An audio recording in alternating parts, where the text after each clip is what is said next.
바보, 연료전지 이 말 누가 했는지 아십니까? 세계에서 가장 유명한 CEO 일론 머스크입니다. 2014년 테슬라 연례 주주총회 수천 명의 투자자들 앞에서 머스크는 수소 연료전지 퓨얼셀을 바보전지 풀셀이라고 대놓고 조롱했습니다. 거기서 멈추지 않았습니다. 2015년 디트로이트 오토모티브 뉴스월드 콩그레스에서는 수소연료전지는 대단히 어리석은 선택이라고 못해박았고 2020년에는 한술 더 떠서 자신의 트위터에 Fuel Cells, Full Cells, 바보들이나 파는 것이라는 글까지 올립니다. 도대체 누구를 겨냥한 걸까요? 바로 현대자동차입니다. 2020년 6월 블룸버그에 현대차 연료전지 사업부장 김세훈 전무의 인터뷰가 실립니다. 수소 연료전지의 가능성과 함께 아직 인프라가 부족하다는 솔직한 현실인식을 밝힌 내용이었죠. 머스크는 이 인터뷰를 인용하면서 엄청난 바보, staggeringly dumb라고 트윗을 날립니다. 세계 최대 전기차 기업의 CEO가 전 세계가 지켜보는 SNS에서 한국 기업의 임원을 지목해서 바보라고 조롱한 겁니다. 당시 분위기를 떠올려 보십시오. 테슬라 주가는 하늘을 뚫고 있었고 전기차가 미래차의 유일한 답처럼 여겨지던 시절이었습니다. 수소에 투자하는 기업은 시대를 못 읽는 멍청한 회사 취급을 받았죠. 그런데 말입니다. 지금 이 순간 누가 진짜 바보였는지 다시 물어봐야 할 때가 왔습니다. 2025년 미국 시사주간지 타임이 매년 발표하는 올해의 최고 발명품, 20년 넘게 인류의 삶을 바꾼 혁신적 발명품을 선정해온 이 권위 있는 리스트에 이름을 올린 건 테슬라 세미가 아니었습니다. 현대차의 자율주행 엑시언트 수소전기 트럭이었습니다.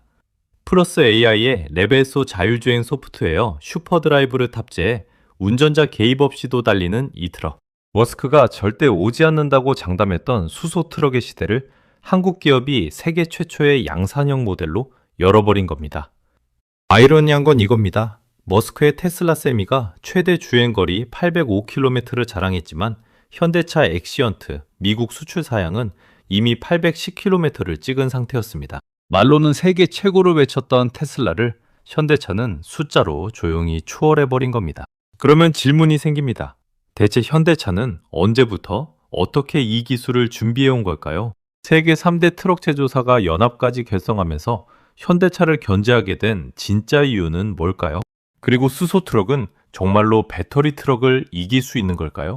그 답을 찾으려면 28년 전 한국이 가장 암울했던 그 시절로 거슬러 올라가야 합니다. 1998년 대한민국이 어떤 상황이었는지 기억하십니까? IMF 외환위기.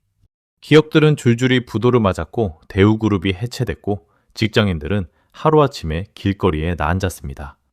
나라 전체가 금호기 운동을 하며 버텨야 했던 대한민국 역사상 가장 암울했던 시기입니다. 그런데 바로 이 한복판에서 미친 짓을 한 기업이 있었습니다. 현대자동차가 수소 연료전지 연구개발 전담 조직을 국내 최초로 신설한 겁니다. 회사가 살아남는 것 자체가 목표인 시대에 언제 돈이 될지도 모르는 수소에 인력과 예산을 투입하겠다고 결정한 겁니다. 상식적으로 이해가 안 되는 판단이죠. 당시 수소전기차라는 개념 자체가 공상과학에 가까웠습니다. 연료전지 스택 하나 제대로 만드는 기술이 전 세계에 몇 곳 없었고 한국에는 아예 없었습니다.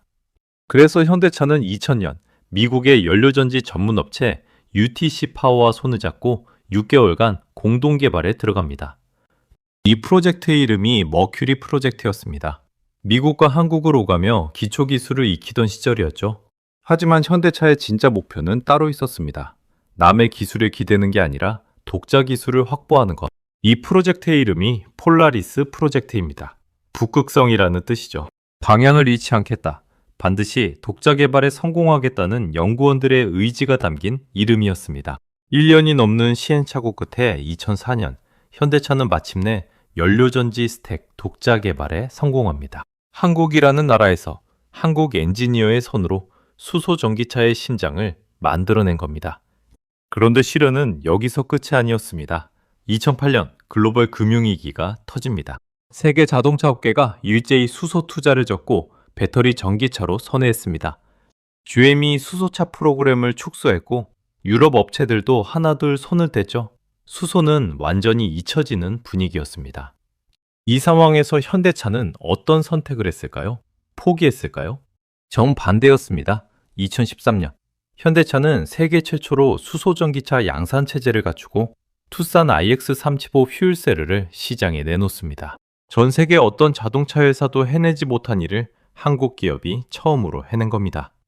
2018년에는 수소전기차 전용 모델 넥소를 출시했고 2020년에는 세계 최초 양산형 대형 수소전기 트럭 엑시언트까지 도로 위에 올려놓습니다.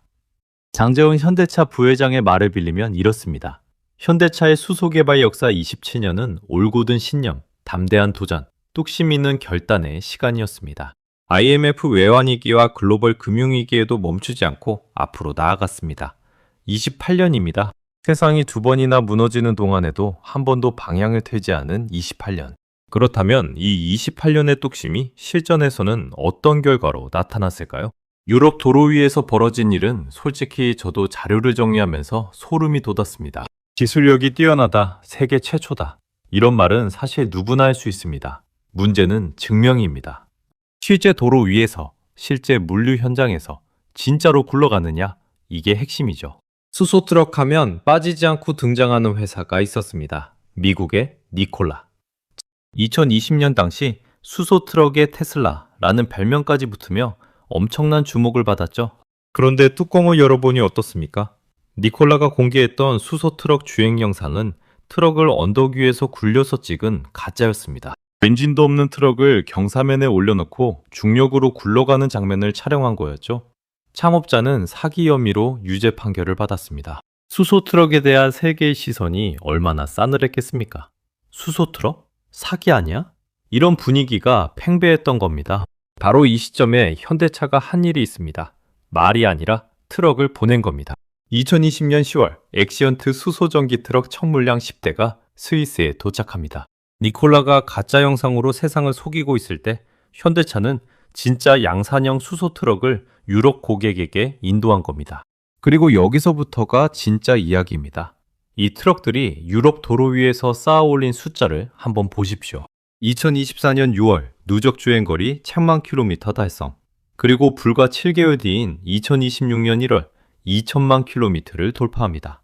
2000만 킬로미터가 어느 정도 거리인지 감이 안 오실 수 있습니다. 지구 둘레가 약 4만 킬로미터입니다. 2000만 킬로미터를 지구 둘레로 나누면 약 500바퀴. 현대차 수소 트럭이 지구를 500번 동법니다. 이건 시범운영 수준이 아닙니다. 스위스, 독일, 프랑스, 네덜란드, 오스트리아, 유럽 5개국에서 총 165대가 실전 투입되어 있습니다. 그것도 한 가지 용도가 아닙니다.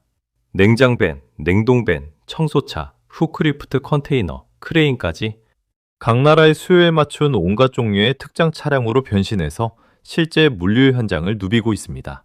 독일만 봐도 놀랍습니다. 수소 상용차 임대 전문 기업들을 중심으로 110여 대가 도입되는데 이 트럭들이 대형 슈퍼마켓 체인의 물류를 책임지고 있습니다. 프랑스에서는 파리와 리옹 같은 대도시에서 청소차와 크레인으로 활용되고 있고요. 유럽의 다른 트럭 제조사들이 아직 시범 운영 단계에 머물러 있을 때 현대차의 실증 데이터는 그들보다 약 89배 앞서 있습니다. 89배. 이건 격차가 아니라 차원이 다른 겁니다. 환경적 성과도 어마어마합니다. 유엔사나 IPCC 가이드라인 기준으로 계산하면 같은 거리를 디젤 트럭으로 달렸을 때와 비교해 약 13,000톤의 탄소 배출을 줄인 셈입니다. 소나무 150만 그루가 1년 동안 흡수하는 탄소량과 맞먹는 규모죠. 북미 시장도 빠르게 확장되고 있습니다. 미국 진출 3년 만인 2024년 12월 누적 주행거리 100만 마일, 약 160만 킬로미터를 넘어섰고 현재 63대가 캘리포니아 항만 친환경 프로젝트 노르칼 제로, 노르켈 지로와 조지아주 현대차 메타 플랜트에서 돌아가고 있습니다. 현대차는 이 과정에서 쌓인 주행거리, 수소 소비량, 연료전지 성능 데이터를 정밀 분석해서 차세대 기술 고도화에 활용하고 있습니다. 다른 회사들은 아직 우리도 수소 트럭 만들겠습니다라고 말하는 단계인데 현대차는 이미 실전 데이터로 기술을 업그레이드하는 단계에 진입한 겁니다. 그런데 여기서 한 가지 더 짚어야 할 게 있습니다. 숫자만으로는 설명이 안 되는 기술적 차별점. 배터리 트럭이 아무리 발전해도 절대 넘을 수 없는 물리법칙의 벽이 존재합니다. 이게 뭔지 다음 이야기에서 말씀드리겠습니다. 배터리 전기차를 타보신 분들은 한 가지 공통된 경험이 있을 겁니다. 겨울만 되면 주행거리가 확 줄어든다는 것. 승용차도 이 정도인데 대형 트럭은 어떻겠습니까? 상상을 해보십시오. 25톤짜리 냉동화물을 싣고 알프스 산맥을 넘어야 합니다. 바깥 기온은 영하 20도. 운전석은 승용차보다 훨씬 넓고 장거리 운전을 하는 기사는 차 안에서 밥도 먹고 잠도 자야 합니다. 이 모든 공간을 데워야 하는데 배터리 전기 트럭은 그 난방 에너지를 어디서 가져올까요? 배터리에서 가져옵니다. 바퀴를 굴리는 데 써야 할 배터리를 난방이 갉아먹는 구조인 거죠. 혹한기에 배터리 트럭의 주행거리가 최대 40%까지 급감한다는 연구 결과도 있습니다. 여름에 500km를 달리던 트럭이 겨울에는 300km밖에 못 간다는 뜻입니다. 유럽 물류의 핵심 루트인 알프스 구간에서 이건 치명적입니다. 배송 중간에 멈춰서면 물류 대란이 벌어지니까요. 그렇다면 현대차의 수소 트럭은 이 문제를 어떻게 해결했을까요? 답은 물리법칙 자체에 있습니다. 수소 연료전지가 전기를 만드는 원리를 간단히 설명드리겠습니다. 수소와 산소가 만나서 화학 반응을 일으키면 전기가 생깁니다. 이때 부산물로 나오는 게 딱 두 가지입니다. 순수한 물, 그리고 열. 배터리 전기차에서는 이 열이 없습니다. 하지만 수소 연료전지에서는 전기를 만들 때 자연스럽게 열이 발생합니다. 현대차는 바로 이 폐열을 난방에 재활용하는 시스템을 엑시언트에 적용했습니다. 배터리를 한 방울도 난방에 쓰지 않고도 운전석 전체를 따뜻하게 유지할 수 있는 겁니다. 쉽게 말하면 공짜 열로 난방을 하는 거죠. 이건 기술의 차이가 아니라 원리의 차이입니다. 배터리 트럭은 배터리 기술이 아무리 발전해도 난방에 배터리를 쓸 수밖에 없는 태생적 한계를 가지고 있습니다. 반면 수소 트럭은 달리면 달릴수록 열이 나오고 그 열로 난방을 합니다. 영하 20도의 알프스 산맥 위에서도 주행거리가 거의 줄지 않는 이유가 바로 이겁니다. 현대차는 실제로 이걸 유럽의 극한 환경에서 증명해냈습니다. 알프스를 넘는 물류 루트에서 혹한기에도 안정적인 성능을 유지한다는 실증 데이터를 확보한 거죠. 유럽 물류업체 입장에서 생각해 보십시오. 여름이든 겨울이든 똑같이 달리는 트럭과 겨울만 되면 주행거리가 반토막 나는 트럭. 어떤 걸 선택하겠습니까? 답은 뻔합니다. 여기에 성능까지 압도적입니다. 2026년 5월 출시된 더 뉴 엑시언트 수소전기 트럭에는 개선된 2.5세대 연료전지 시스템이 탑재됐습니다. 최고 출력 350kW, 최대 토크 2237Nm. 이 수치가 어느 정도냐면 같은 급의 디젤 엔진을 상회하는 수준입니다. 디젤보다 힘이 좋으면서 매연은 한 방울도 나오지 않고 겨울에도 주행거리가 줄지 않는 트럭. 이런 트럭을 양산체제로 만들 수 있는 회사가 지구상에 현대차 말고 또 있습니까? 그리고 기억하십시오. 머스크가 그토록 자랑했던 테슬라 세미의 최대 주행거리 805km. 현대차 엑시언트 미국 수출 사양은 이미 810km를 달성한 상태였습니다. 말로 떠들기만 했던 쪽과 제품으로 숫자를 찍어낸 쪽. 누가 진짜인지는 이제 논쟁할 필요도 없습니다. 그런데 이쯤 되면 당연한 의문이 하나 떠오르실 겁니다. 세계 트럭 시장의 절대 강자들, 다임러, 볼보, 도요타. 이 회사들은 현대차가 이렇게 치고 나가는 동안 대체 뭘 하고 있었을까요? 가만히 구경만 하고 있었을까요? 아닙니다. 이들이 택한 전략은 솔직히 저도 놀랬습니다. 한 가지 질문을 던져보겠습니다. 세계 트럭 시장에서 1위와 2위가 손을 잡는 일이 흔한 일일까요? 경쟁사끼리 기술을 공유하고 수천억 원을 함께 투자하고 합작법인까지 세우는 일, 일반적인 상황에서는 절대 일어나지 않습니다. 그런데 이게 실제로 벌어졌습니다. 2021년 세계 트럭 시장의 절대 강자 독일 다임러 트럭과 스웨덴 볼보 그룹이 수소 연료전지 합작법인 셀센트릭을 설립합니다. 볼보가 투입한 돈만 6억 유로, 한화로 약 8천억 원입니다. 다임러 트럭의 마틴 다움 회장은 이렇게 말했습니다. 수소 연료전지 기술은 운송 시장의 이산화탄소를 혁신적으로 줄일 수 있는 핵심 기술이다. 볼보그룹의 마틴 룬드스테트 회장도 수소 연료전지 상용차에 대한 글로벌 시장의 요구는 더욱 커질 것이라며 다임러 트럭과의 합작은 미래를 위해 꼭 필요한 과정이라고 강조했습니다. 세계 1위와 2위가 경쟁을 잠시 내려놓고 동맹을 맺은 겁니다. 그런데 이것만으로도 부족했습니다. 2026년 3월 31일 충격적인 뉴스가 터집니다. 수소차의 원조 30년 이상 연료전지 기술을 축적해온 일본 도요타가 세센트릭의 동등지분 주주로 합류한다는 소식이었습니다. 독일 1위 다임러, 스웨덴 1위 볼보, 일본 1위 도요타, 세계 3대 트럭 제조사가 하나의 팀이 된 겁니다. 세센트릭은 현재 독일과 캐나다에서 560명 이상의 인력이 근무하고 있고 연료전지 관련 특허만 약 700건을 보유하고 있습니다. 도요타의 사토 코지 사장은 이렇게 말했습니다. 승용차 부문에서 30년간 쌓아온 도요타의 기술력과 세센트릭의 상용차 전문성을 결합해 세계 최고 수준의 수소 시스템을 선보일 것. 여기서 핵심을 정확히 짚어야 합니다. 왜 이들이 뭉쳐야 했을까요? 답은 하나입니다. 현대차를 혼자서는 이길 수 없다는 판단이 섰기 때문입니다. 세센트릭이 560명의 인력과 700건의 특허를 갖고 있다고 해도 결정적으로 빠진 게 있습니다. 양산형 수소 트럭을 도로 위에 올려놓은 경험이 없습니다. 2천만 킬로미터의 실전 데이터도 없습니다. 현대차는 이미 그 단계를 넘어선 지 오래입니다. 3사가 아무리 뭉쳐도 현대차가 6년간 유럽 도로 위에서 쌓아올린 데이터의 격차를 단번에 좁히기는 쉽지 않습니다. 그리고 현대차는 여기서 멈추지 않았습니다. 경쟁사들이 따라오지 못하도록 전략적 승부수까지 던졌습니다. 첫 번째가 페이퍼유스 모델입니다. 수소 트럭을 직접 판매하는 대신 K무트당 정액 요금을 매기는 구독형 방식을 도입한 겁니다. 요금 안에 수소 충전비, 보험료, 수리비까지 전부 포함됩니다. 운전기사만 빼고 모든 비용이 요금제 안에 들어간 거죠. 물류업체 입장에서는 초기 투자 부담 없이 수소 트럭을 바로 도입할 수 있으니 진입 장벽이 확 낮아진 겁니다. 두 번째가 플랫폼 전략입니다. 현대차는 이탈리아 이베코와 기술 협력을 맺고 수소 연료전지 시스템을 통째로 공급하기 시작했습니다. 이베코의 대형밴 이데일리에 현대차 연료전지를 얹은 수소 모델이 이미 공개됐고 12m 수소전기 시내버스 EWay H2까지 선보였습니다. 차를 파는 게 아니라 수소의 심장을 파는 겁니다. 여기에 수소 브랜드 HTWO를 앞세워 수소의 생산, 저장, 운송, 충전, 활용까지 밸류체인 전체를 장악하는 HTWO 그리드 전략을 전개하고 있습니다. 충북 청주에는 자원순환형 수소 생산, 충전 복합시설을 직접 운영하기 시작했고 캐나다, 인도네시아 등 각국 정부와 수소 생태계 구축 협력도 진행 중입니다. 현대차는 더 이상 단순한 자동차 회사가 아닙니다. 수소에너지 플랫폼 기업으로 탈바꿈하고 있는 겁니다. 세계 3대 트럭 제조사가 연합군을 결성해서 쫓아오고 있지만 현대차는 이미 한 차원 위의 게임을 벌이고 있습니다.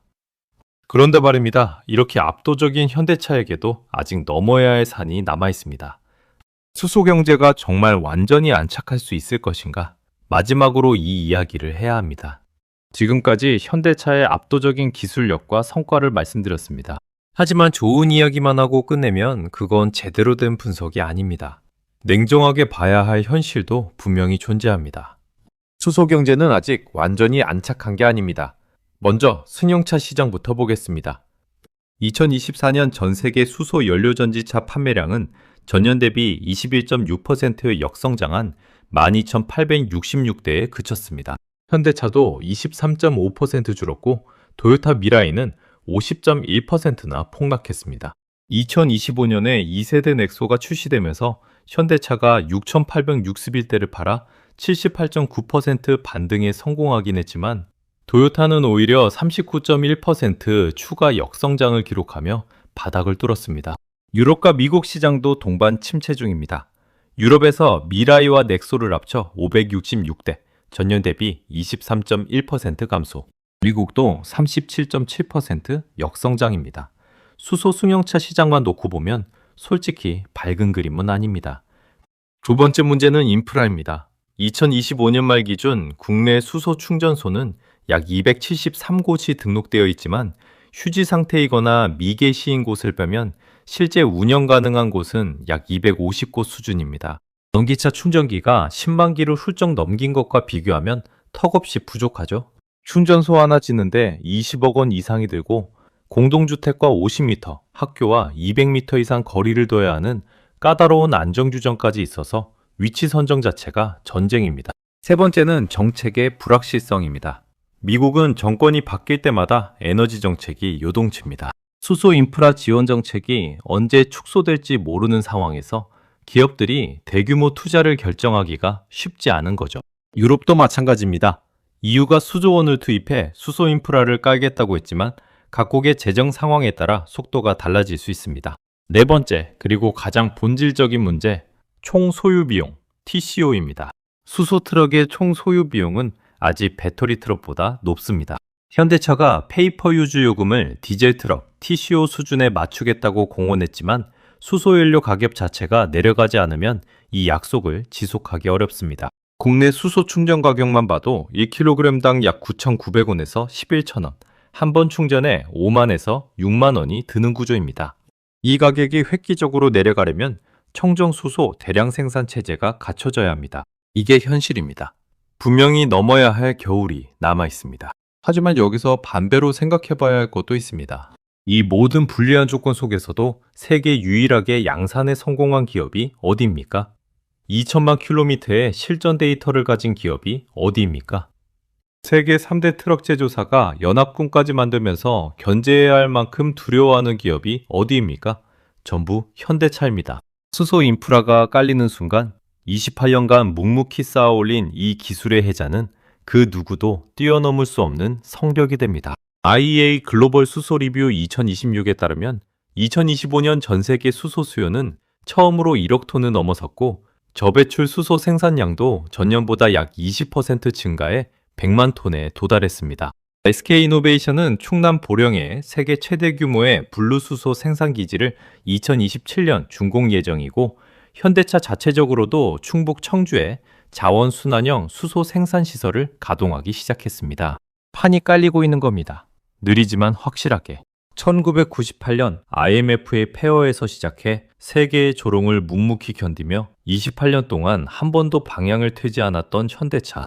머스크가 바보전지라고 비웃었던 그 기술로 세계 최초의 양산형 수소 트럭을 만들고 지구를 500바퀴 돌며 실전 데이터를 쌓고 타임지 최고의 발명품에까지 이름을 올렸습니다. 겨울은 아직 끝나지 않았습니다. 하지만 이 겨울을 버텨낼 체력과 기술과 뚝심을 가진 기업은 전 세계에서 대한민국의 현대차 단 하나뿐입니다. 68년의 신념이 증명되는 날, 그리 멀지 않았습니다. 오늘 영상이 도움이 되셨다면 좋아요와 구독 부탁드립니다. 알림 설정까지 해주시면 이런 깊이 있는 분석 영상을 가장 먼저 만나실 수 있습니다. 그럼 다음 영상에서 더 놀라운 이야기로 찾아뵙겠습니다.